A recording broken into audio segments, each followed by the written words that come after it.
Exploración física. Dentro de la exploración física vamos a ver principalmente, los daños en los nervios. Para eso utilizamos algunas maniobras que son específicas para los nervios, que son para provocar que se altere el nervio y que provoque el dolor, obviamente, y eso nos da como algo positivo. Las maniobras más comunes son estirar la pierna, forzar, ya sea estirado, sentado o acostado, levantamos la pierna y también hacemos la flexión del pie forzado, en el que jalamos el pie como si lo contrario acelerar en el carro, y eso hace que genere también la tensión en el nervio, y si está positivo, pues porque hay algo inflamado ahí. También usamos mucho lo que es la marcha, punta y talón, que son muy específicos a lo más común, que son las hernias bajas en la columna lumbar. Cuando tenemos una hernia en esa zona, casi siempre se altera la marcha de puntas o la marcha de talones. Depende del nivel, ya sea el último o el penúltimo que tenemos, altera una de esas dos situaciones, y es una marcha que a veces es algo muy notorio para el paciente, que tal vez a veces no se da cuenta, pero cuando lo ponemos a hacer ese tipo de marchas, se da cuenta que no lo puede hacer o que tiene disminución de la fuerza en ese tipo de actividades. Y vienen los reflejos para ver cómo están los nervios, pueden estar muy alterados si ya el problema es muy agudo, y algunas otras maniobras que vamos haciendo también de la zona que molesta, la zona lumbar o cervical, dependiendo el problema que tengan. También se va explorando de manera superficial, se palpan las articulaciones para ver si hay inestabilidad, y ver si tiene algún problema también más localizado en la zona de dolor. Bueno, los estudios que nosotros utilizamos como tal, tenemos que conocerlos. El estudio que se necesita realmente para tener un diagnóstico de hernia de disco es una resonancia magnética, que es la que está del lado izquierdo. Ahí podemos ver lo que son los discos, lo que son los nervios, los músculos, el tejido blando, la grasa, la piel, articulaciones, ligamentos. Es el estudio más sofisticado que hay para este tipo de enfermedades. Es necesario tenerla. Si no lo tienen, no pueden tener un diagnóstico de hernia de disco. Muchos pacientes llegan a veces con una radiografía diciendo que tienen una hernia, y eso no se puede hacer. Obviamente todos los estudios nos sirven para sospechar un problema, pero en realidad si no tenemos el estudio adecuado, no tenemos un diagnóstico. Entonces, las radiografías realmente las usamos cuando tenemos un golpe, una lesión, un accidente. Es lo primero que vamos a solicitar porque nos deja ver una lesión aguda, una fractura. Todo eso lo podemos ver con una radiografía, nos va a dejar ver los huesos, la alineación también, si hubiera una luxación. Pero para estos casos nosotros la usamos para ver inestabilidad en la columna, que es como la radiografía que viene acá. Son radiografías dinámicas en movimiento que nos dejan ver si aparte de una hernia podemos tener algo que es estabilidad en la columna, que los huesos están trabajando bien, o que, como se ve en la imagen, tenemos una inestabilidad. Quiere decir que una vértebra ya no está alineada con la otra, y eso pues aumenta el diagnóstico también. Ya no nos quedamos solo con una hernia de disco. Y tenemos la tomografía. La tomografía es para ver fracturas, para ver anatomía, para ver lesiones de hueso, fracturas muy multifragmentadas, o incluso fracturas por osteoporosis o diferentes situaciones, pero casi es para ver solo huesos. No vemos ahí lo que son los nervios ni las hernias. A veces las dibujamos un poco con mucha imaginación, pero no es para eso el estudio. Y el otro estudio que está ahí es una electromiografía. Personalmente yo la solicito cuando tengo alguna duda de si la raíz nerviosa está afectada o no, o si tengo alguna duda si es un problema vascular, si es un problema muscular, o que no responden a un tratamiento conservador. Lo solicitamos para estar seguros que la raíz nerviosa es la que está afectada. Eso se trata de ponerle electricidad a los músculos, los van como que inervando, y vamos leyendo la reacción que tiene para ver si es normal o si está afectada, si tiene algún problema. Nos va a salir en un estudio, y con eso confirmamos realmente que hay un nervio que está inflamado. Bueno, entramos un poquito más al tema. Esto que está pasando aquí en las imágenes se llama ruptura o desgarro del anillo fibroso. Eso muchas veces lo vamos a ver en la resonancia. Incluso si no vemos una hernia, vemos un desgarro, que es ese puntito blanco que vemos ahí en el estudio. Eso significa que hubo una lesión aguda, y probablemente se lastimó, hay dolor. Esto muchas veces se cicatriza solo, no necesita cirugía. Esto es algo que nos da a entender que hay un proceso agudo, pero que el cuerpo, depende el grado del desgarro, pues lo va a cicatrizar en poco tiempo o en mediano tiempo. ¿Sale? Así empiezan los síntomas. Obviamente, si todos nos hiciéramos una resonancia con cada dolor que tenemos, seguramente es porque vamos teniendo desgarros a lo largo de nuestra vida, pero bueno, lo hacemos cuando es algo pues mucho más importante, un dolor más fuerte. Bueno, entramos a lo que es una hernia de disco como tal. La hernia de disco significa que hubo una ruptura en ese anillo, como ya lo vimos, pero la ruptura fue grande e hizo que el núcleo, que es lo que está por dentro del disco, salga. Eso hace que genere como una protrusión, una masa, una tumoración en la zona externa donde ya no debe de ir el disco. Y como les digo, está muy cerca del nervio. Entonces muchas veces hay una compresión y es lo que tenemos de síntomas como tal, pero eso es una hernia. Es una ruptura de las fibras que envuelven al núcleo y entonces sale una porción de núcleo que es suave, es como un algodón que se ve ahí, y eso hace que genere una hernia. Pueden ser hernias, ahorita vamos a ver los tipos de hernias para que sepan qué tan grave es el problema, porque a veces nos quedamos con la idea de que todo es hernia y en realidad nosotros tenemos una clasificación para las hernias para saber qué tan mal está esta enfermedad. ¿Sale? Bueno, les explico un poco cómo les catalogan las hernias o cómo se les dicen que tienen una hernia. Hay hernias en la región cervical, como viene el lado izquierdo. Nosotros le ponemos un número y una letra siempre a todo. Dentro de la columna cervical va la letra C y después viene un número, que es el número que nosotros vamos contando desde 1, 2, 3, 4, 5, 6, 7. Y nosotros siempre vamos a decir un diagnóstico que si tienen una hernia a nivel cervical, la hernia va a ser C3, C4, C4, C5. Nunca va a ser hernia C3. O sea, tiene que ser entre dos vértebras porque el espacio que nos estamos refiriendo es al disco, no a la vértebra, no al hueso. Entonces, a veces se confunden y pueden decir, es que tengo dos hernias. En realidad, así lo describimos nosotros, como que está el espacio o la hernia o el problema está entre dos vértebras, ya sea la letra y el número. Eso aplica también para la región torácica, que va desde T1 a T12, y la región lumbar, que va desde L1 a L5, y ahí le podemos sumar el sacro, que es S1, que es lo más común que puede presentarse. Entonces, así se ven las hernias como tal en cada localización. Desde el lado izquierdo, que tenemos el área cervical, donde vemos el cerebro arriba, que vemos las hernias en el nivel 2, 3, 4, 5, 5, 6 y 6, 7. Y también vemos en la de en medio, es una hernia torácica, que está en el nivel de T10, T11. Son raras, la verdad, las hernias torácicas. Hay pocas, no se presentan tan fácil, pero también están descritas que pueden pasar. Y lo más común, pues, es la región lumbar, que aquí, por ejemplo, tenemos las hernias en L5S1 y en L4L5, que es lo más común, son los espacios que casi siempre se afectan. A veces L3L4 con menos frecuencia, pero es el que sigue en la frecuencia, pero casi siempre son los dos de abajo. Es por donde empieza la curvatura hacia los glúteos, es donde casi siempre está el problema. Bueno, entonces les voy a mostrar un poquito de cómo se ven las resonancias. Me llegan muchos pacientes diciendo, es que tengo una hernia de disco. Fui con algún doctor y tengo una hernia de disco.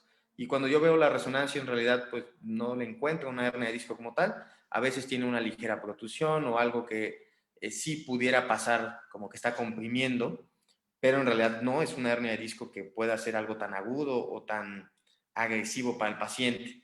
¿Vale? Pero así es como lo vamos a ir conociendo. Esto es un disco normal. Aquí lo vemos en una imagen dibujada, cómo se ve totalmente contenido el núcleo, se ve a la línea de los huesos y no toca lo que son los nervios, y en la resonancia así también. Eso es un disco normal, un disco ovalado, que se ve blanquito, que se ve brilloso, se ve hidratado, y vemos las plataformas limpias, vemos la altura bien restablecida, los nervios se ven que son la línea blanca que baja, esos son los nervios y se ven completamente libres, nada los está obstruyendo. ¿Sale? Esto es la clasificación que sigue, que es como un disco negro o una enfermedad degenerativa del disco, que muchos de nosotros lo vamos a presentar. Si alguien se hace una resonancia por gusto, por el trabajo, por saber si tiene algo, probablemente van a salir muchas imágenes de este tipo, porque son los discos que van sufriendo una degeneración, una deshidratación, incluso pueden salirle algunas protrusiones y estar asintomático, no tener molestias como tal, pero muchas veces esto es algo normal para la gente en general, que bueno, no nos hacemos una resonancia hasta que tenemos un dolor fuerte. Entonces, pero si nos la hiciéramos, seguramente muchos tendríamos estas situaciones que obviamente no son indicación para una cirugía. Luego tenemos lo que son las protusiones, que son es lo más común, es lo que la gente siempre ve en las resonancias. Los radiólogos les encanta ponerlas como hernias o protusiones que son muy grandes o que siempre están tocando los nervios. La protusión en realidad es una hernia contenida, quiere decir que no se ha roto completamente la parte que lo está conteniendo, y eso probablemente se va a resolver de forma natural, de forma que el cuerpo lo va a cicatrizar, va a desinflamar esa zona y probablemente no vamos a necesitar una cirugía como tal para esto. ¿Sale? Ya veremos los puntos que tomamos en cuenta para poder decir si esto hay que operarlo, ya sea desde un disco negro hasta una protusión, hasta de verdad una hernia grande, que ahorita van a ver cómo se ve una hernia en realidad. Entonces, cada una va a tener ciertas indicaciones dependiendo del paciente. Esto es un disco extruido, quiere decir que aquí obviamente ya tenemos una salida de material de núcleo, ya la ruptura fue importante del anillo y eso nos genera unos síntomas muy agudos. Esto nos puede generar ya una ciática muy intensa, desde no poder ni siquiera apoyar el pie, a no moverlo, a perder movilidad, sensibilidad. Este tipo de enfermedades, ya cuando llegamos a esta clasificación, si el paciente está muy sintomático. Por lo general es muy doloroso para el paciente. La gente que no ha tenido un dolor ciático, un dolor de nervios, no lo va a poder describir como tal hasta que lo sufra. Entonces es algo que a veces sí es importante y a veces no podemos dejar al paciente con esa crisis tan aguda y no responde tan fácil a los medicamentos.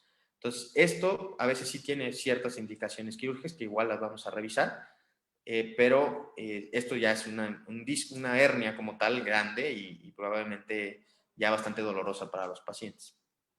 Tenemos una clasificación más que viene en lo que es el secuestro. Quiere decir que el cuerpo suelta y empieza a reparar la ruptura donde salió la hernia, pero la hernia queda por fuera. Entonces, si se fijan aquí en la otra imagen de la resonancia, se ve como que una bolita aparte. O sea, ya son dos hernias. Se está separando ya del disco y queda suelta. Esos fragmentos pueden pasar dos cosas, desde que sea muy sintomático, muy doloroso para el paciente, y es una cirugía complicada porque hay que entrar a buscar a ver dónde está ese pedazo, ya no está en el disco, ya está en otro lado, muchas veces se desciende y entonces, bueno, es un poco más complejo hacerlo así, hasta que el cuerpo lo vaya reabsorbiendo, no sea tan sintomático y el paciente pueda soportar con medicamentos y el cuerpo lo reabsorbe en algún momento. Pueden pasar desde meses o incluso años para que lo reabsorba, pero si no es tan sintomático, podemos darle un tiempo al paciente. Bueno, las opciones de tratamiento como tal, empezamos con la fase 1, lo vamos a llamar como fases. Muchos de estos pacientes, yo lo pongo como de 8 de 10 pacientes que tienen un diagnóstico como tal de hernia de disco, mejoran cuando tenemos un tratamiento de este tipo.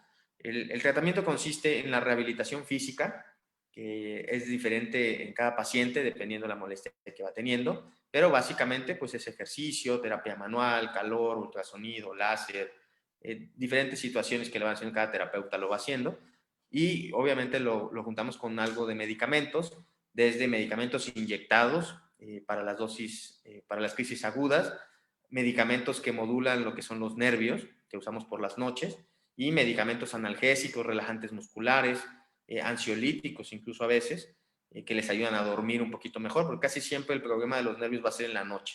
Es algo característico del dolor nervioso, casi siempre aumenta en las noches y es donde el paciente pues a veces no puede dormir y al final, al otro día, pues está peor de cómo durmió. Entonces, a veces este tipo de pacientes responden, 8 de 10 pacientes responden a un buen manejo, incluso a veces no necesitan medicamentos tan fuertes, con la pura terapia o incluso el puro reposo puede hacer que el paciente solito se recupere. Muchos de estos pacientes son los que están en casa, que ni siquiera van al médico, no tienen un diagnóstico, les duele 2 o 3 días, reposan y al tercer o cuarto día pues ya vuelven a hacer su vida normal. Eso puede pasar de manera constante y puede ser que muchas veces se resuelva de esta forma. Ahora, cuando tenemos este tipo de manejo en la fase 1, sí es necesario cambiar muchos hábitos. Desde esto que estamos viendo es algo que ahorita se está implementando mucho en las empresas, que es el higiene laboral. No mantener posturas prolongadas, hacer ejercicios, ya sea en su misma silla de trabajo o que se tengan que, algunas empresas grandes tienen hasta espacios donde pueden ellos ir a caminar, ir a salir, a estirarse. Tienen hasta áreas pequeñas de gimnasios para poder hacer ciertos ejercicios. Y no necesitan mucho tiempo, necesitan tal vez 5 o 10 minutos para poder romper las posturas. Y eso al final, el trabajo de oficina, que son 8 horas de estar sentado y trabajando, les va a ayudar a no tener la molestia cuando termine su jornada laboral. Esto es igual, mantener posturas. Desde ahorita viene algo nuevo con los celulares. Tenemos una mala postura con los celulares, siempre estamos viendo hacia abajo. Eso va a generar dolores en la región cervical y es algo que ya lo hacemos de forma automática. El uso de la cartera, por ejemplo, para los hombres en la bolsa, a veces tenemos una cartera llena de tarjetas o de dinero también, que puede generar esa basculación en la pelvis cuando nos sentamos, que no está bien y va a generar también cierto dolor. O sea, son cosas a veces muy, muy simples que si nosotros las retiramos de nuestra vida, puede ser que vayamos teniendo menos molestias de este tipo. ¿Sale? Tenemos desde cuando tenemos un bebé, cómo lo cargan, y la forma de dormir, las almohadas es algo muy importante. Toda la gente llega y me pregunta, ¿qué colchón debo de comprar? En realidad, creo que los colchones ya llevan una tecnología muy avanzada en la que casi todos los colchones son buenos. Ya no podemos decir es que todos los colchones son malos, ahora casi todos son buenos. Aquí ahora la clave son las almohadas. Es la forma de cómo tenemos la almohada y qué tan cómoda es para nosotros. Aparte, obviamente, la postura, que aquí vienen las dos formas para dormir, que aquí viene una muestra de cómo podemos dormir de lado y falta la de viendo hacia arriba, que hay que poner unas almohaditas abajo de las rodillas, que también hace que se relaje. La forma de la computadora, las sillas, muchas sillas ya vienen ergonómicas con el soporte lumbar, pero a veces hay que tener el soporte lumbar nosotros, un externo, que haga que tengamos una mejor postura. Y también podemos levantar un poco más la computadora, ya ahorita ya hay soportes igual para levantar la pantalla de la computadora para que no estemos viendo hacia abajo, sino ver hacia arriba. Bueno, cuando entramos a una fase 2, quiere decir que el tratamiento de la fase 1, rehabilitación, medicamentos, mejoras de posturas, no funcionaron. Aquí hay dos opciones. Aquí nosotros utilizamos lo que son los bloqueos o lo que son las infiltraciones. Las infiltraciones pueden ser desde el consultorio, que son para la masa muscular, las incisiones musculares superficiales, o ya entrar a un área de rayos X o a quirófano, donde usamos unos rayos X portátiles y podemos nosotros ingresar una aguja un poco más larga y llegar incluso hasta los nervios. Con eso podemos bloquear la ciática, el dolor nervioso, se quita realmente la molestia, sí la podemos quitar, pero muchas veces si no quitamos la hernia, solamente quitamos el síntoma. Y también tenemos la opción de ingresarlo al área de urgencias. Muchas veces utilizamos algo que nosotros llamamos como un cóctel. ¿Qué quiere decir? Que ingresamos muchos medicamentos por la vena, que son algo fuertes, que ya marean, ya son analgésicos diferentes a los que a veces podemos consumir de forma en pastilla. Y obviamente eso también baja mucho el cuadro de dolor mientras nosotros tenemos el medicamento en el cuerpo. Entonces, muchas veces esto nos ayuda en pacientes que por algún motivo no pueden operarse al momento, que tienen alguna enfermedad que hace que no los podamos operar, que toman un anticoagulante o que tienen algo que no nos deja operarlo de forma rápida. Entonces, esto lo podemos utilizar y maneja los cuadros de dolor muy rápido y muy eficaz. ¿Vale? No es recomendable que se hagan constantemente. Si nosotros ya tenemos un diagnóstico que nos está haciendo este tipo de procedimientos, llegar a la fase 2 constantemente, lo mejor es pues ya buscar un procedimiento que solucione el problema, porque esto en realidad pues lo va nada más quitando los síntomas, no quita el problema, ¿no? Pero son opciones de tratamiento que podemos utilizar. Y bueno, entramos en la fase 3, que ya es una fase quirúrgica, una fase de cirugía.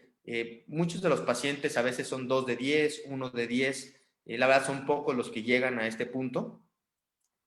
Yo personalmente manejo indicaciones absolutas, que esas, la verdad es algo que yo le digo al paciente, si no te operas, algo malo va a pasar, vas a tener una secuela y esto te va a ir mal. Y la verdad sí hay que a veces ser un poquito agresivos con el paciente cuando se presentan este tipo de síntomas, porque sí es algo que es una urgencia incluso para nosotros. ¿Sale? Estas indicaciones absolutas son las pérdidas de la función para ir al baño, para hacer pipí o para hacer popó, que no sientan ninguna de esas sensaciones. Eso es una urgencia de tener que hacer una cirugía de forma rápida.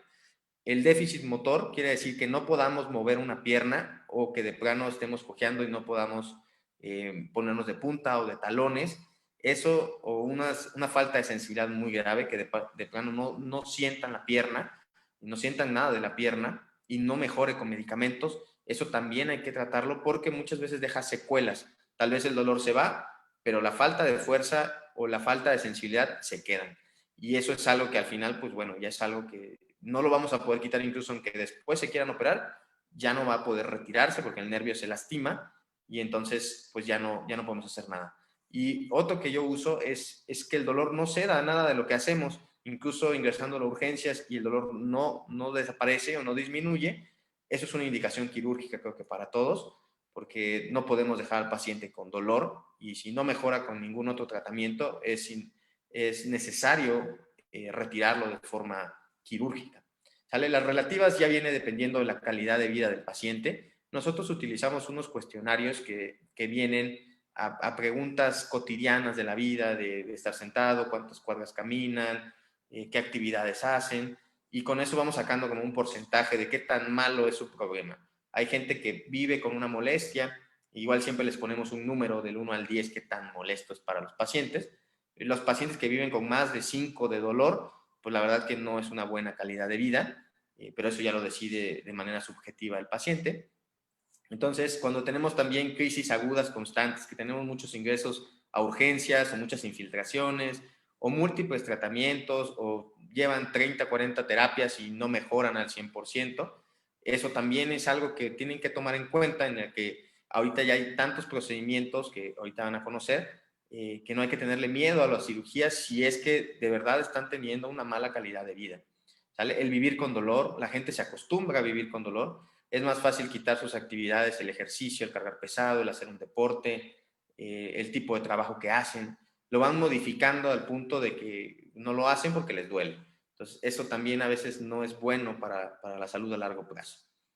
¿Sale? Esto que les comento igual del tener las piernas dormidas o el tener el calambre o el hormigueo constante, aunque sea intermitente, pero lo seguimos teniendo a pesar de que el cuadro agudo ya se fue, eso es un síntoma de que estamos teniendo una compresión en los nervios y a veces hay que solucionarlo porque se pueden hacer cicatrices en los nervios que generan este tipo de ardores o sensación de quemazón o de hormigueo en las piernas, que tal vez no es doloroso, pero es molesto a largo plazo.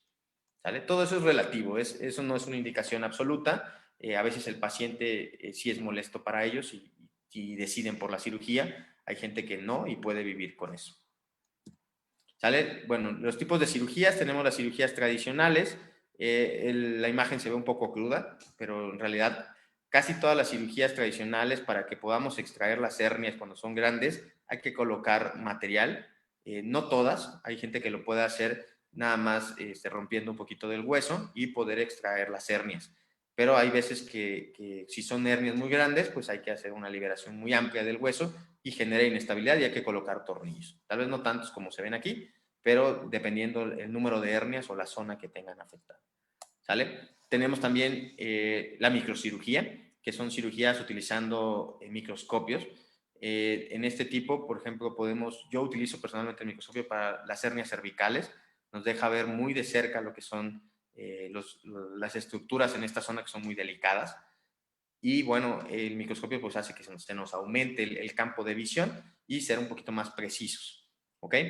Es una forma de cirugía que se ha hecho ya durante muchos años y hace que también las heridas sean más pequeñas y es bastante eficaz, la verdad. Y ahorita, bueno, lo que ha tenido el avance o lo que es lo más nuevo, como vamos avanzando con toda la tecnología médica, es lo que es la endoscopía de columna.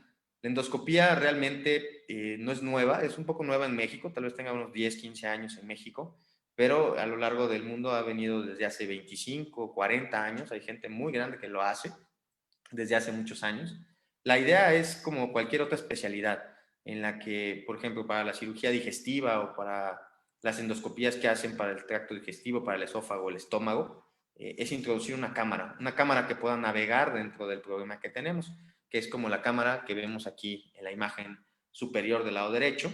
Esta imagen o esta cámara tiene ya un orificio de trabajo para no tener que introducir dos orificios. Es el mismo orificio por donde trabajamos todo. Son orificios muy pequeños, ahorita van a ver algunas imágenes, y utilizamos pinzas muy largas. Casi siempre podemos entrar de dos maneras, ya sea por un lado, ya sea del lado izquierdo o lado derecho, dependiendo si hay solo molestias en las piernas, o si es en el lado central, a veces entramos en medio, con la misma longitud de la incisión o de la herida. ¿Sale? ¿Cuáles son las ventajas o por qué avanzamos en estos tratamientos? Así son las heridas. En realidad, la foto del lado derecho, por ejemplo, vemos una herida de cirugía abierta de un paciente multioperado y una herida de una endoscopía que le hicimos una limpieza de las cicatrices. Si se fijan, es una herida a veces de 1 centímetro y medio como máximo. Así se ven las heridas cuando terminamos un procedimiento de este tipo. Esto es lo que en realidad ve el paciente, pero ¿cuál es la razón de esto? O sea, ¿cuál es la ventaja en realidad? Es como la imagen o el dibujo de abajo. El hacer una cirugía abierta hace que despeguemos todo lo que son los músculos, los tejidos blandos, fuera de la herida grande, despegamos todo lo que esté adherido al hueso. Y la idea de una cirugía mínima invasiva, endoscopía, es solamente despegar lo que tenemos que trabajar. O sea, no lastimar tejidos que no tenemos que lastimar. Y eso hace que la cirugía sea muy rápida. El paciente se recupere muy rápido. Incluso hacemos procedimientos ambulatorios, que el paciente se va el mismo día y hace que no sea tan dolorosa la evolución, a diferencia de la cirugía tradicional. ¿Sale? Las ventajas es eso, que el paciente se puede ir muy rápido a casa. No utilizamos anestesia general, no intubamos al paciente, es con una sedación. Utilizamos anestesia local, como si fueran al dentista. Se duerme solo la zona que se trabaja, no se duermen las piernas. Y podemos hacerlo de forma ambulatoria. Y la idea es introducir una cámara. Nosotros lo vemos adentro de la pantalla, en una pantalla que tenemos ahí, vemos la cámara y ya el procedimiento lo hacemos viendo la pantalla, no viendo al paciente. Y eso hace que podamos ir modificando nuestra, digamos, navegando dentro de la columna y poder buscar hernias, por ejemplo, que están ya sueltas, que están secuestradas, liberamos raíces, utilizamos un láser que nos ayuda a evaporar tejidos para que no genere cicatrices y la verdad es bastante eficiente y segura para los pacientes. ¿Sale? Así es como hacemos las cirugías. Ese es el tipo de endoscopía, el lente que usamos, la idea es muy pequeña. Siempre usamos un aparato de fluoroscopía de alta calidad para que podamos ver realmente en dónde estamos con una imagen de rayos X, aparte de verlo en lo que es la imagen en la televisión. Y siempre hacemos unas mediciones para ver las angulaciones. Podemos entrar a diferentes niveles. Como vemos en la imagen del lado izquierdo, tenemos ahí 3 hernias. Ahí hacemos casi siempre una herida para las 2 últimas vértebras, L4, L5, L5, L5 es con la misma herida. Y si fuera en otro nivel, sí tenemos que hacer una herida aparte. ¿Sale? Así se ven los procedimientos. Ahí tenemos una imagen en la que vemos la pantalla donde estamos viendo lo que estamos haciendo adentro y las radiografías al lado donde vamos vigilando que no nos movamos mucho con los instrumentos que usamos. Se ven ahí la radiografía del lado izquierdo en la pinza, donde extraemos las hernias de disco. Pueden ser grandes, pequeñas, depende del paciente. ¿Okay? Les voy a pasar un video, es rápido, es como de 1 minuto, de un paciente de los primeros que hicimos, en los que podemos ver la evolución de un paciente muy agudo, con una hernia muy grande.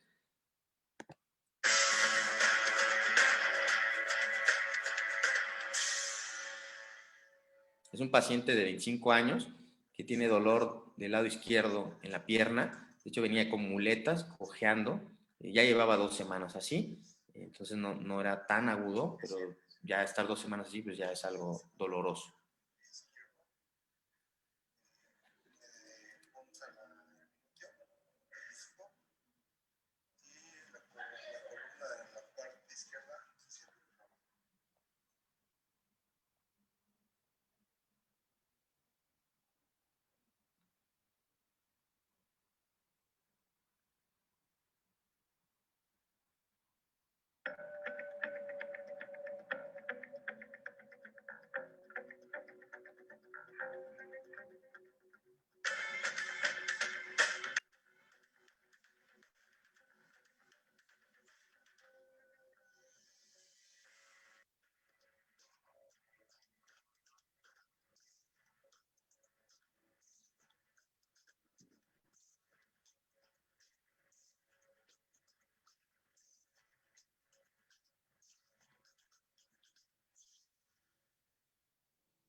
Bueno, el video, le digo, ya tiene como 2 o 3 años más o menos el paciente, la verdad le ha ido bastante bien. Es un paciente que tenía un cuadro muy agudo. A veces utilizamos otras herramientas, fue algo más médico. Hacemos liberaciones de huesos, ampliamos los canales donde sale el nervio para poder verificar que sí haya una descompresión buena para ellos, ¿no? Eso ya es algo más médico. Bueno, para llevar a casa, para el público en general, es algo muy sencillo. No existen clínicas milagro.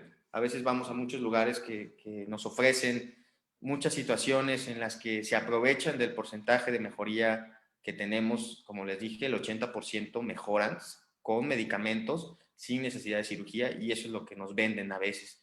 Es algo que llegan muchísimos pacientes que gastan mucho dinero en estas clínicas y al final ni siquiera los atiende un médico especialista, ni siquiera un ortopedista, que va a ser un médico especialista en columna. Son médicos generales que a veces dictan este tipo de tratamientos.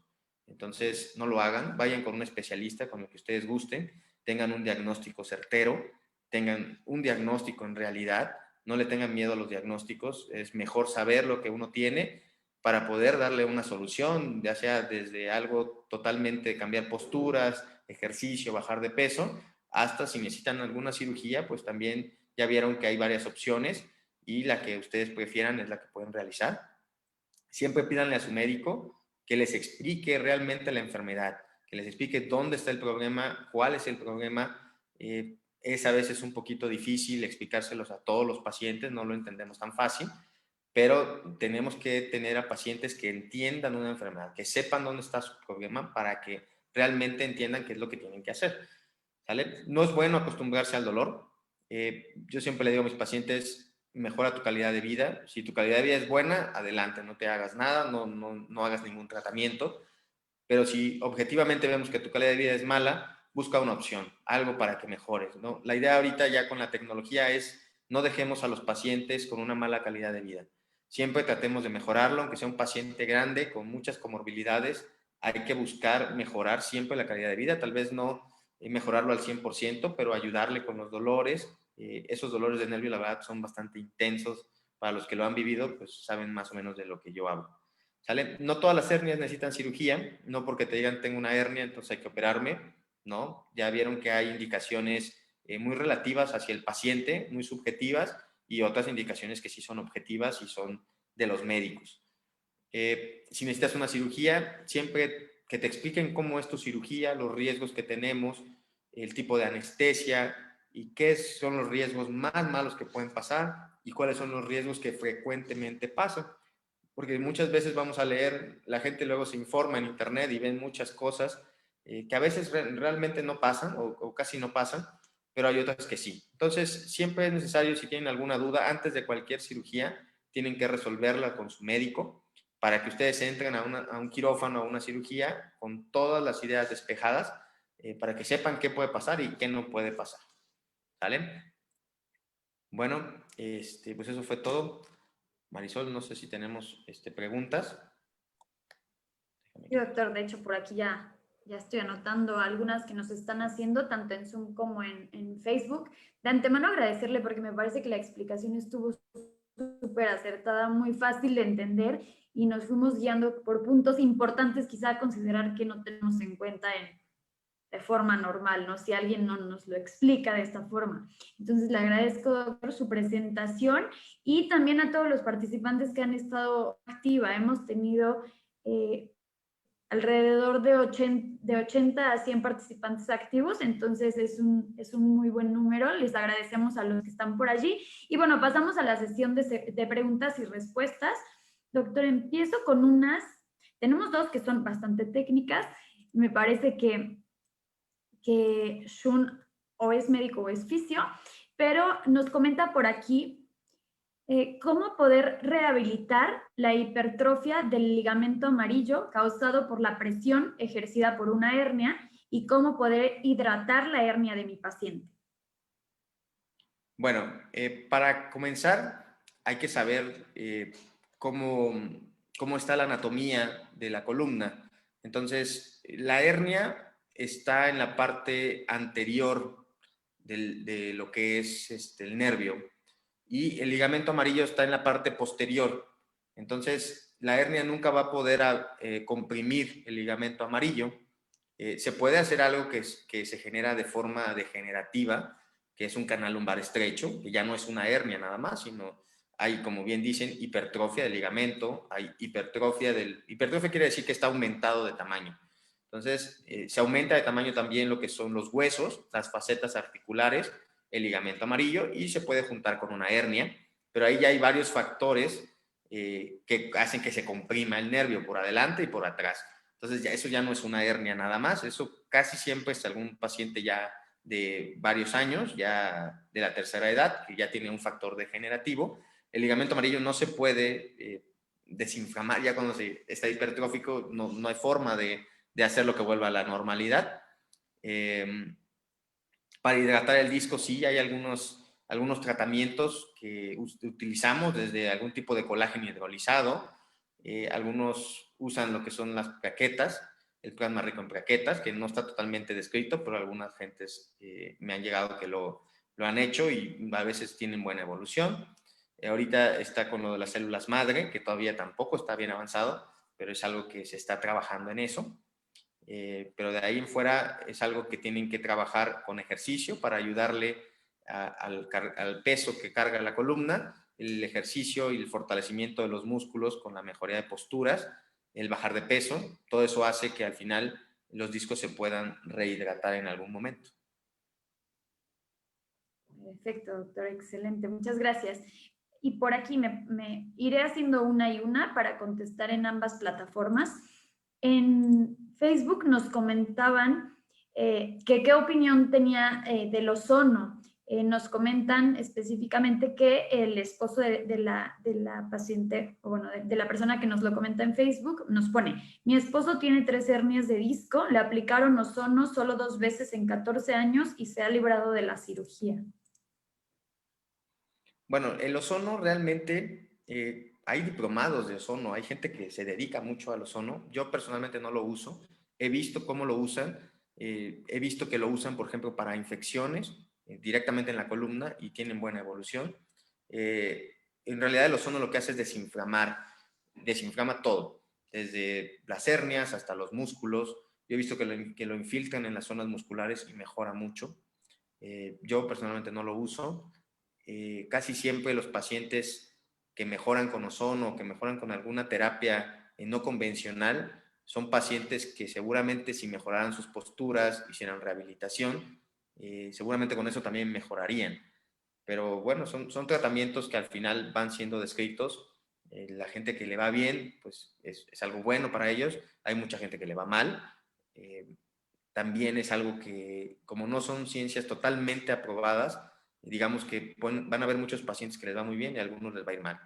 Entonces, pues son cosas que cada paciente va a ir decidiendo sus opciones, ¿no? Por eso es bueno que conozcan sus opciones y al final ustedes tomen la decisión, ¿no? Siempre y cuando les expliquen sus riesgos que tienen al hacerse un tratamiento, creo que lo pueden hacer, ¿no? Al final, los que lo hacen, pues se supone que son médicos y deben de tener una experiencia en este tipo de tratamientos.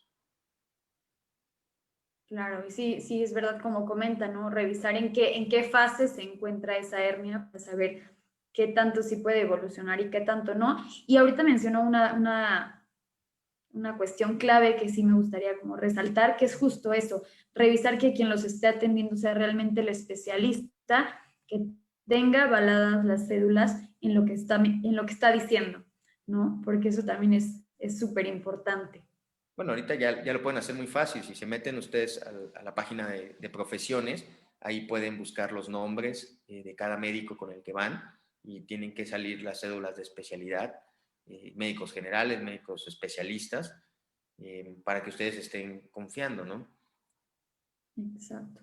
Lo que por aquí nos pone Alfredo su caso, que nos pone: doctor, buenas noches. A mí me diagnosticaron una hernia de disco y el doctor me comentó que no era necesario operar y que me podía despreocupar por completo si me cuidaba, porque además le comentó que las hernias se calcifican con el tiempo. Él me comentó que las hernias se clasificaban, perdón, en 4 tipos y que yo tenía una hernia de tipo 2, que no era necesario operar.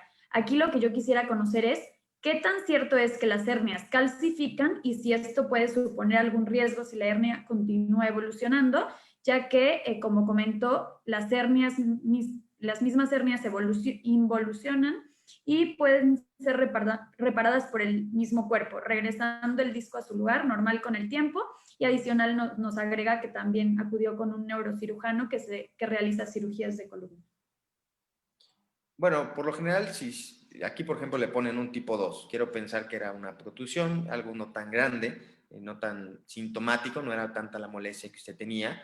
Creo que la decisión de no operar a un paciente que no tiene tanta molestia o que la hernia no es tan grande es algo bueno. Todos deberíamos de ser así para no operar a todos los pacientes.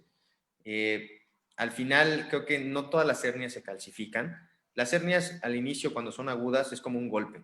Está inflamado, por eso molesta más. Mientras va pasando el tiempo, el mismo cuerpo va quitando esos factores inflamatorios y entonces deja de molestar. El cuadro agudo va pasando y la hernia va regresando un poco al lugar. No siempre regresan al mismo lugar ni se regenera el disco, pero casi siempre se desinflama un poco. Si nosotros hiciéramos una resonancia en la fase aguda y una resonancia a los 2 meses, probablemente veríamos todavía ligeramente una protrusión, pero ya no del mismo tamaño. Y lo que va pasando es que el cuerpo cicatriza la herida que hizo, donde salió la hernia, o sea, el desgarro fibroso del anillo lo va a cicatrizar el cuerpo. Eso tal vez es a lo que se refería el doctor. Hay hernias que sí calcifican como tal, o que sí son hernias duras. Casi siempre las hernias de forma aguda son blandas. O sea, si se fijan en la presentación se ve como un algodón, como algo suave lo que es la hernia, y muchas veces eso la sintomatología no es tan fuerte. Cuando la hernia se llega a calcificar de una forma que se hace como una piedra, o sea, muy dura, la sintomatología es muy diferente. Eso no le pasa a todos los pacientes, pero sí puede llegar a pasar. Entonces, probablemente si no es tu caso de una hernia tan grande, no se va a calcificar. Simplemente se va a cicatrizar y bueno, se va a reparar. Y al final, esto lo que pasa es que cuando es muy, muy crónico esto, que pase que salga una hernia y se cicatrice, salga una hernia y se cicatrice, puede ser propenso que a largo plazo pueda salir una hernia muy grande que ya no pueda cicatrizar tu cuerpo. Es como un factor ya degenerativo que va aumentando con cada caso que vas teniendo. Sí, esperamos haber respondido su duda, Alfredo. Si no, pues igual coméntenos la duda que le haya quedado. Ahora me paso igual a Facebook. Nos comentan, ¿con una paciente de 75 años se obtiene el mismo resultado que del paciente del video o podría haber más complicaciones? Sí, es lo que comentábamos. Un paciente joven casi siempre tiene un problema de hernia cuando tiene estos síntomas y casi siempre tiene fuerte los músculos, los ligamentos, no tiene grandes los ligamentos como comentaba el otro señor y tampoco tenemos hipertrofia de los huesos, no están grandes los huesos, casi siempre es algo un poco más simple y el paciente se mejora más rápido. Cuando tenemos un paciente ya grande de 74 años, tenemos ya un factor degenerativo que es una contra a este tipo de procedimientos. ¿Qué quiere decir? Casi siempre tenemos un aumento de hueso, de ligamentos. Hay algo más que está generando el problema, no nada más la hernia. Entonces, muchas veces el procedimiento ya no es tan simple y hay que hacer como en el video, romper un poquito el hueso, a veces hacer una descompresión más amplia. Tenemos que valorar al paciente. Cada paciente es personalizado para ese tipo de tratamientos. A veces nos vamos con la idea que la cirugía es la misma para todos, pero no. Cada paciente necesita algo diferente. La enfermedad de hernia de disco puede ser desde algo nada más compresivo hasta un problema de huesos, de inestabilidad. Todos son diferentes. La endoscopía como tal es una técnica, no es una cirugía que solo se hace de una forma. Igual para la microcirugía o la cirugía tradicional. Todas son técnicas. Quiere decir que es un tipo de cirugía, pero al final hacemos cosas diferentes en cada paciente. Entonces, habría que revisar su caso para ver qué tantas probabilidades de buena evolución tiene para liberar los nervios y que no tenga inestabilidad o alguna fractura agregada por la edad que tiene. Hay diferentes cosas que pueden venir ya con un paciente de esa edad. Entonces, sí hay que revisarlo bien para poderle ofrecer algo. O sea, no es lo mismo un paciente de 74 años a un paciente de 25 años, definitivamente. Sí, claro, perfecto. Y sí, personalizar el tratamiento. Perfecto. Nos pone por aquí Alfredo que sí resolvimos sus dudas. Muchas gracias. Y Shun también nos vuelve a preguntar cómo poder prevenir más hernias si mi paciente operado de hernia en L4 y L5 tiene una hernia ya diagnosticada en L3 y L2? Bueno, hay diferentes situaciones. Aquí viene también el tipo de cirugía que realizaron. A veces las cirugías tradicionales pueden llegar a lastimar los niveles de arriba o de abajo, que no necesariamente tienen el problema, pero bueno, a veces se lastiman por la ampliación de la herida y para poder llegar al nivel que estamos trabajando. Entonces, eso es un punto. Ahora, si ya hicieron la cirugía y hubo un buen resultado, en realidad aquí lo que tienen que hacer es como la fase 1. La fase 1 tienen que hacer rehabilitación, mejorar las posturas, es recomendable hacer ejercicio, se recomienda la natación, pero si no, algún ejercicio aeróbico que no sea cargar pesado, que no sea de golpes de contacto físico, que no le genere un dolor o un golpe en la columna. O sea, a veces la bicicleta de montaña o algo así les puede generar molestias, o el trotar incluso en superficies que no son planas les puede generar alguna molestia. Pero realmente si ya tuvo la cirugía y tienen una buena evolución, ya es responsabilidad del paciente, que tiene que cambiar sus hábitos, tiene que controlar su peso, y la clave siempre, como se lo digo a mis pacientes, es el ejercicio. El paciente que no hace ejercicio es un paciente que está propenso a que más adelante va a volver a tener un problema. Necesitan cambiar esos hábitos de las posturas y, lo más importante, tener un ejercicio aeróbico que lo puedan hacer por lo menos 3 veces a la semana. Esa creo que es la clave para poder mantener un paciente posoperado con una buena evolución.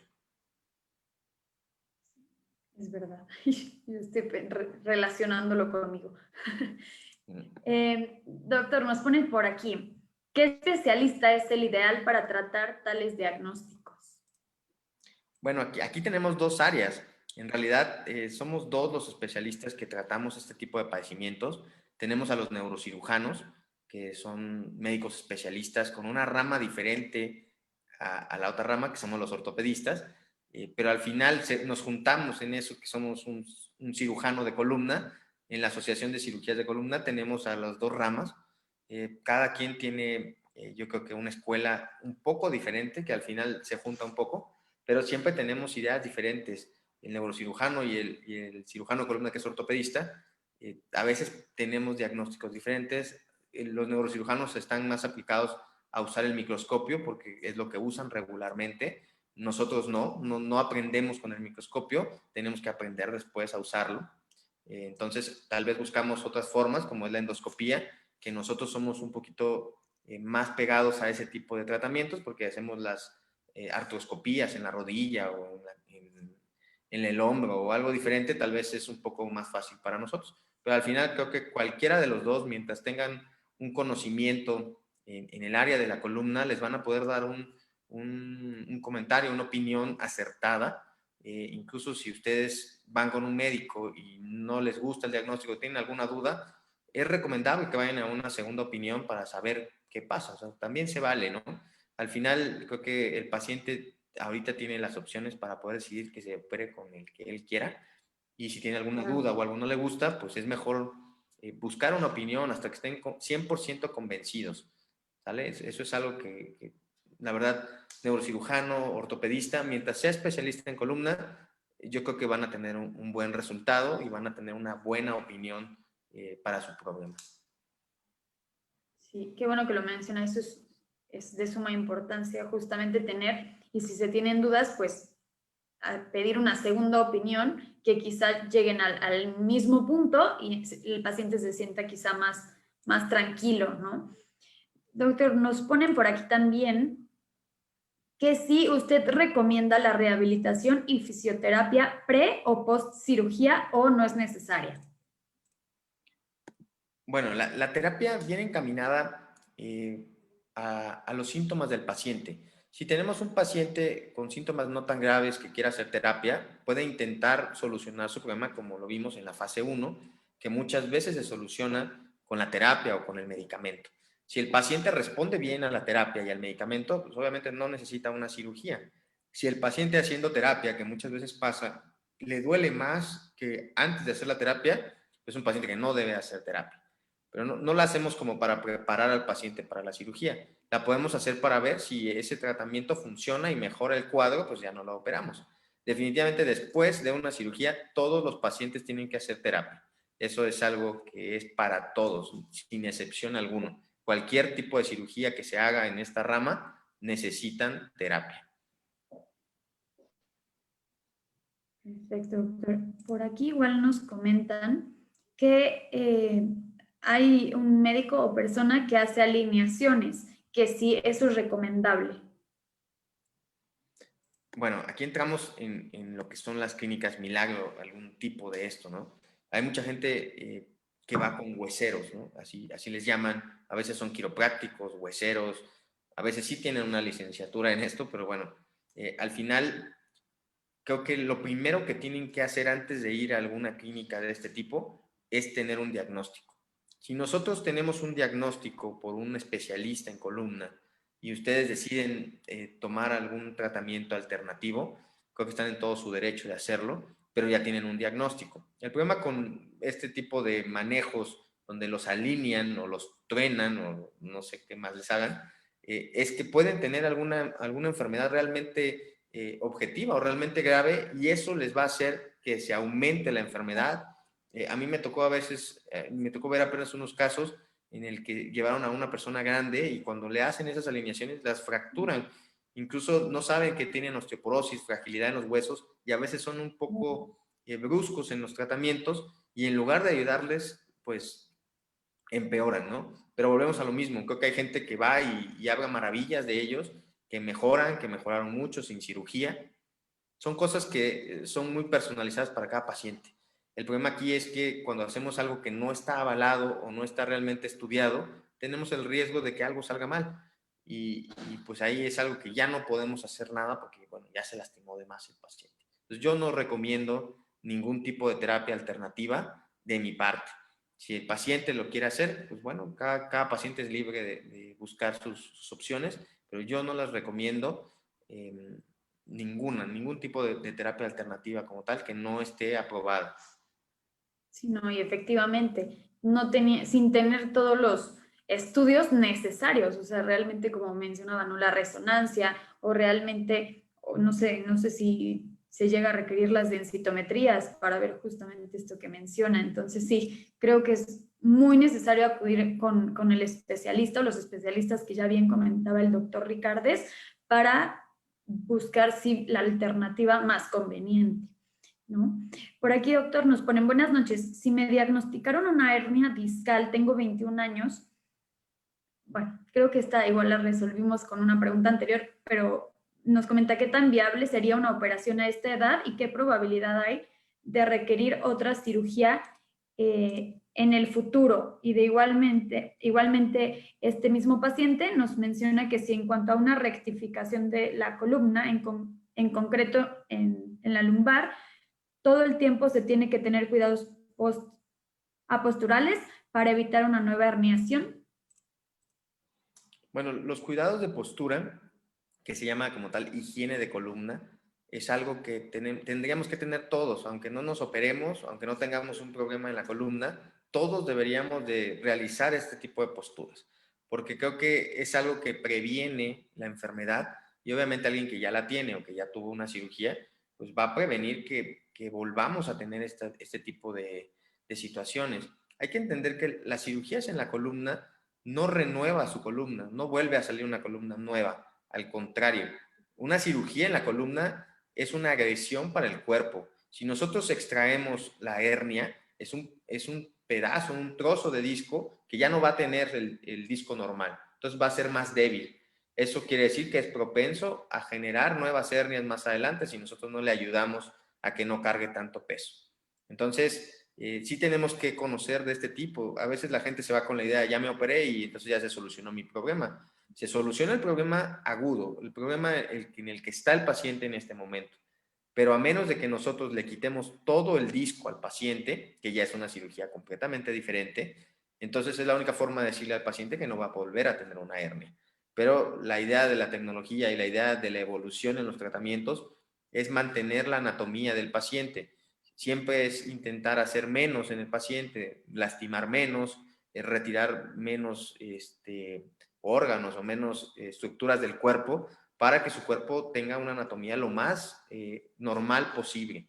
Esa es la idea ya, la ideología del cirujano, pero bueno, eso no le quita que más adelante pueda llegar a tener el mismo problema incluso. Perfecto. Por aquí, para irnos un poquito más rápido y tal vez no nos dé tiempo a contestar todas, pero nos ponen por aquí. Los factores degenerativos discales en una persona de 30 años puede provocar dolor e inestabilidad diagnosticado con 3 hernias discales y asimismo preguntar si se puede operar si tiene igual desgaste en región cervical. Bueno, el desgaste en un paciente de 30 años a veces no es tan común. Habría que valorar realmente si tienen un desgaste o no. Nosotros manejamos el desgaste de varios tipos. O sea, lo localizamos en una resonancia o incluso en una radiografía. Una es la disminución en la altura entre los espacios que generan los discos. Hay una disminución. La otra son las plataformas en los discos. Van teniendo una coloración diferente y eso nos va generando que hay un roce de hueso contra hueso. Eso sería un factor degenerativo como tal. Ahora, en los pacientes jóvenes, lo más común es que haya un factor degenerativo en el disco. Quiere decir que tengas un disco negro. Eso al final, en algunos pacientes que tienen muy bajo el umbral de dolor, puede generar dolor el disco negro. No es lo normal, pero sí se reportan dolores discogénicos de parte del disco como tal, que se pueden tratar. Actualmente todo problema o enfermedad en la columna se puede tratar de una o de otra forma. Entonces, hay que hacer nada más bien el diagnóstico para saber lo que necesitas, pero definitivamente un paciente de 30 años con todos esos problemas, pues debe haber alguna forma de poder solucionarlos. Perfecto. Por aquí nos ponen, las personas que presentan discos protuidos pueden realizar ejercicios aeróbicos como trotar o correr, montar bicicleta o nadar. Bueno, es indispensable que el paciente pueda hacer ejercicio. Es lo que estamos hablando. Creo que el paciente, parte del tratamiento en la fase 1 es mantenerse haciendo ejercicio. Se recomienda la natación porque es cuando no cargan peso, es un poco más ligero en el agua y podemos hacer pues el deporte sin molestias o sin estar cargando peso en la espalda. Ahora, el trotar o el caminar como ejercicio, yo se los recomiendo que lo hagan en una pista, en una superficie plana, de preferencia que sea suave, con algún calzado que sea cómodo para ustedes. No hay que trotar de más, no es para que hagan un maratón. Los ejercicios que se mantienen son ejercicios pues aeróbicos, pero son ejercicios como hobby, o sea, igual la natación, no es necesario que naden 3, 4 kilómetros, igual para correr, tiene que ser un ejercicio que, bueno, que se ajuste al tipo de vida que ustedes llevan. Si ustedes no hacían ejercicio antes y quieren correr un maratón, seguramente van a tener más molestias que beneficios. Pero un paciente que tiene una protrusión es un paciente con una vida normal. Y si no tiene una vida normal, pues entonces hay otro detalle ahí que deben de ver cómo solucionarlo. Pero debería de poder correr, nadar, brincar y hacer su vida normal. Perfecto. Y por aquí, doctor, leemos las últimas dos. Nos mencionan, ¿qué porcentaje en pacientes llega a sentirse mejor después de una cirugía, los que llegan a requerirla? Bueno, depende del tipo de cirugía. Yo lo que les comento es siempre el tiempo de la enfermedad. Hay pacientes que llegan conmigo al primer día de que tienen una hernia muy grande. Desde ese momento ya estamos operando y el paciente se recupera al otro día como si no hubiera pasado nada. Hay pacientes que se quedan con esa hernia porque no se quieren operar y se quedan 2 semanas, 3 semanas, un mes, 2 meses y ya de repente llegan y es que ya tengo muy dormido el pie, ya no puedo mover bien el pie, me duele mucho la pierna, pero llevan ya un mes, 2 meses con dolores. Esos pacientes, mientras más tiempo tardan en solucionar el problema, más lastimado va a estar el nervio. No quiere decir que no se van a recuperar, simplemente que les va a tardar más tiempo recuperarse. Muchas veces tardan a veces 2 meses, 3 meses, 6 meses en que el nervio realmente se recupere. Los nervios tardan mucho tiempo en regenerarse, se regeneran muy poco, y si hay una lesión grave, hay veces que sí la podemos regenerar con mucho ejercicio, mucha terapia, medicamentos, aún después de la cirugía, pero de todas formas tardan mucho tiempo en recuperarse. Por eso, cuando ya tenemos indicaciones absolutas, lo recomendable es hacerlo rápido, porque si lo hacemos rápido tenemos una buena evolución.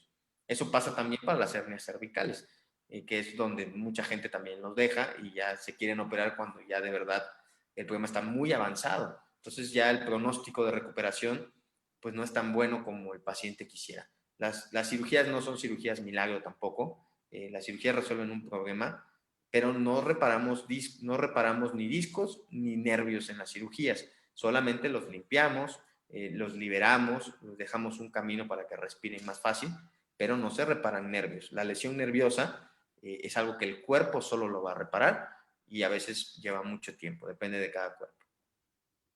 Claro, y encaminado con eso, ya para cerrar, porque realmente ya vi y lo que habían escrito después era pues felicitándolo prácticamente. Tenemos muchas felicitaciones que luego igual las podrá ver en redes.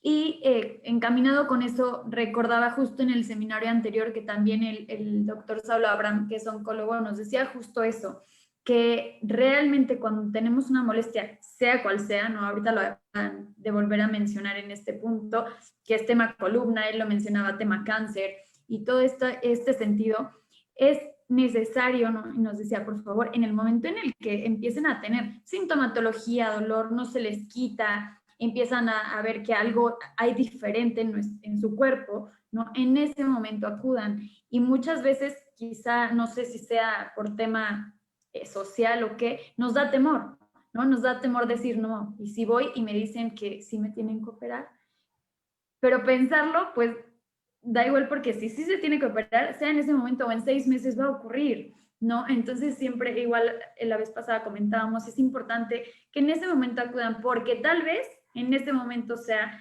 más oportuno el diagnóstico y sea mucho más fácil el tratamiento, ¿no? A que ya después que quizás se vuelva aún más complicado, como justo está mencionando. Entonces, creo que con eso podríamos como concluir esta última pregunta que hacía. Y, doctor, no sé si tenga algo más que agregar antes de que yo haga cierre. Bueno, pues retomando ese tema que tomas, creo que es muy importante, digo, no tan importante como una situación oncológica, que ahí sí, bueno, los tiempos nos tienen encima, pero Sí. lo importante yo creo que es no tenerle miedo a los diagnósticos. O sea, acudan con el médico que necesitan acudir, con el especialista que sea el que ustedes prefieran, pero que les pueda dar un diagnóstico. Ya si la solución les gusta o no les gusta, eso va a ser diferente, pero por lo menos van a tener un diagnóstico y van a saber realmente lo que tienen. Casi todos los pacientes que vienen conmigo se van con un diagnóstico. No quiere decir que se operen todos, pero por lo menos se van conociendo su enfermedad, se van sabiendo qué es lo que tienen que hacer y al final eso el paciente ya puede tomar su decisión. Pero si no conocemos nuestra enfermedad, no sabemos realmente lo que nos provoca el dolor en este caso, no podemos tomar ninguna decisión. Y acudir a clínicas o ponerse medicamentos, automedicarse, infiltración, no sé, lo que ustedes quieran hacer sin un diagnóstico es lo que está mal. O sea, primero tienen que tener un diagnóstico, no hay que tener miedo a conocerlo. Como bien les digo, no todas las hernias necesitan una cirugía, pero necesitan saber que tienen una hernia o que no la tienen, pero no se vale no saberlo. Exactamente. Pues justo con eso podemos cerrar. Agradecer muchísimo nuevamente a las personas que estuvieron conectadas, a usted, doctor, este tiempo que nos brindó, que yo sé que en estos tiempos justo los médicos están más apurados y más acelerados que nunca, con muchos más cuidados, etcétera. Pero agradecerle este tiempo que nos brindó y recordarles de igual forma a las personas que están conectadas que Hospital Puebla está organizando estos seminarios para brindar mucho mayor información a la sociedad cada 15 días. Cada 15 días vamos haciendo de distintos temas. Si van teniendo alguno que quieren que tratemos, con mucho gusto háganoslo saber. Igual en redes. Les adelanto que el siguiente tema será con un especialista en urología con respecto a temas y problemas en la próstata. Entonces también para que lo vayan conociendo, ese sería en 15 días. Y doctor, muchas gracias. Gracias a Y ustedes. el Espero que les tiempo haya y la servido. información, que sí, realmente creo que fue muy, muy, muy útil. Bueno, buenas noches. Que estén muy bien. Hasta luego. Muchísimas gracias, doctor. Hasta luego. Hasta luego.